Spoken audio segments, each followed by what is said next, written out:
오늘은 신약성경 137페이지에 있는 누가복음 23장과 24장의 말씀입니다. 신약성경 137페이지에 있는 누가복음 23장과 24장 말씀입니다. 먼저 우리 23장을 함께 살펴보겠습니다. 23장은 역사상 가장 불공정하고 이제 잘못된 판결에 대한 이야기를 소개하고 있습니다. 당시 사형 집행권이 없었던 이제 유대 종교 지도자들은 예수님을 사형시키기 위해서 반란죄를 뒤집어 씌워서 이제 로마의 빌라도 총독에게 고발을 합니다. 예수라는 사람이 백성을 미혹하고 또 로마에 세금 바치는 것을 금하고 자칭 이제 왕이라고 떠벌리고 다녔다는 거죠. 그러나 빌라도는 조사를 해봐도 이거는 그들 종교의 문제였던 거지 예수님에게서 어떤 특정한 죄를 찾지는 못합니다. 결국 무죄를 선언하죠. 그런데 흥분한 무리들이 소동할 것을 염려해서 이 문제를 이제 분봉왕이었던 헤롯 왕에게 넘겨버립니다. 사실은 빌라도가 조금 비겁한 거죠. 그래서 8절부터는 예수님이 헤롯 앞에 서신 모습을 볼 수 있습니다. 그런데 헤롯은 예수님을 보고 이제 심히 기뻐하죠. 이유가 뭐냐면 예수님이 늘 행했던 놀라운 기적과 이적을 볼 수 있는 기회다라고 생각했기 때문입니다. 예수님은 헤롯의 그 잘못된 목적을 아셨기 때문에 그의 어떤 말에도 대답하지 않으십니다. 예수님의 사역은 이제 단순히 헤롯의 개인적 호기심을 위한 사역이 아니었기 때문인 거죠.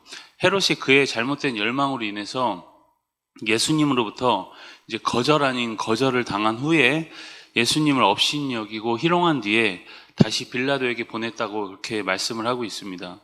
헤롯조차 이제 예수님에게서 죽일 죄가 없다고 판단했음에도 이제 빌라도는 무리들의 원성을 두려워해서 타협 안으로 이제 16절에 보면 예수를 때려서 놓겠다 그렇게 이야기하면서 예수님을 죽이지 않기 위해 사실은 빌라도가 3번이나 예수님을 변론을 하고 있죠.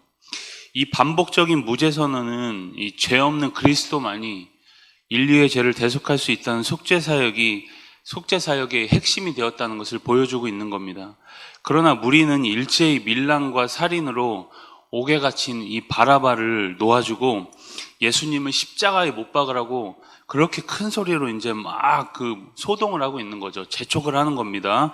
결국 그들의 소리가 이겼고 빌라도는 자신의 이익과 안위를 위해서 자신의 양심을 저버리고 그들의 뜻대로 예수님에게 사형을 언도합니다. 가장 극악한 형벌이었던 십자가형을 예수님이 이제 받게 되는 거죠. 예수님의 십자가는 이제 빌라도의 불공정한 재판의 결과였지만 그 이면에는 하나님의 오묘하신 섭리가 있었습니다. 이 십자가는 하나님의 사랑과 이제 공의가 만나는 자리였던 거죠. 여러분, 죄의 싹은 사망입니다. 죄의 싹은 사망이었기 때문에 인간이 벌 받는 것은 여러분 마땅한 겁니다. 그것이 공의죠. 그러나 사랑의 하나님은 죄인인 우리가 죄로 멸망하는 것을 원치 않으셔서 그 아들 예수님을 보내서 우리의 죄악을 그에게 모두 다 담당시켰던 겁니다.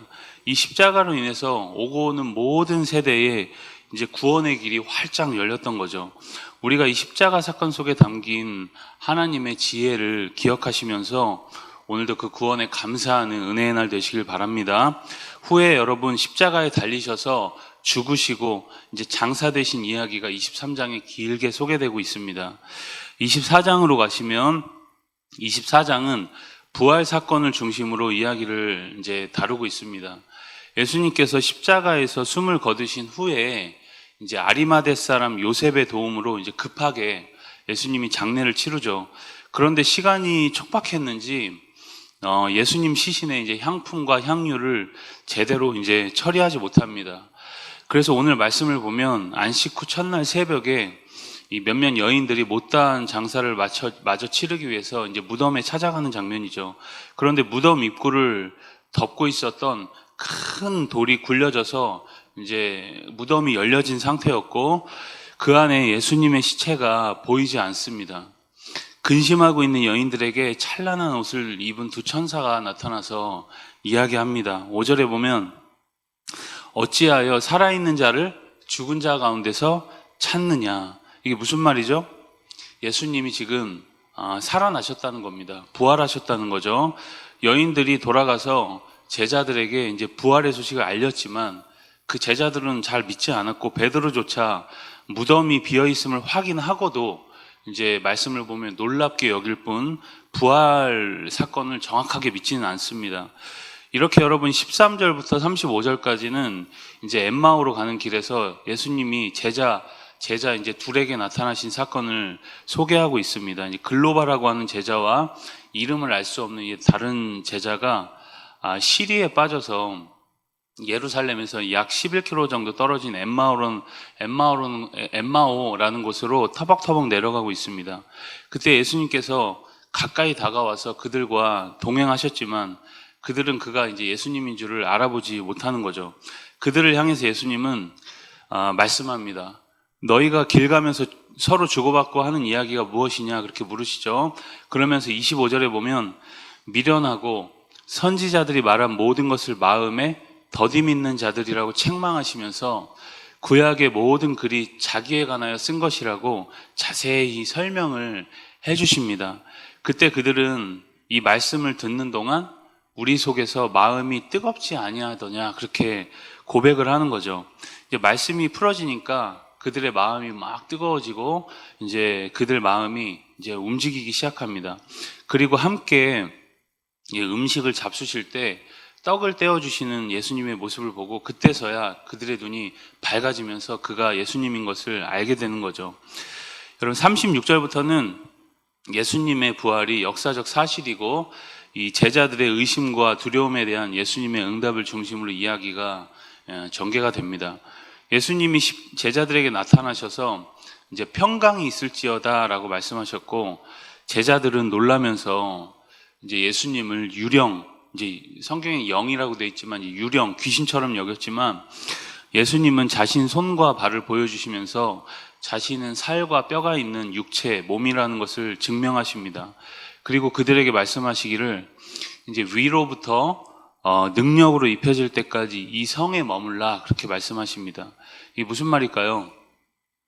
그러니까 내 아버지께서 약속하신 것, 그 성령을 이제 나는 갈 거고 이제 너희들에게 성령을 보내겠다라는 그런 말씀이었던 겁니다.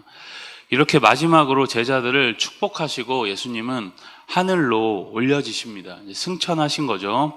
후에 제자들은 52절과 53절에 보면 경배하고 큰 기쁨으로 예루살렘으로 돌아가 늘 성전에서 하나님을 찬송했다라고 이야기합니다.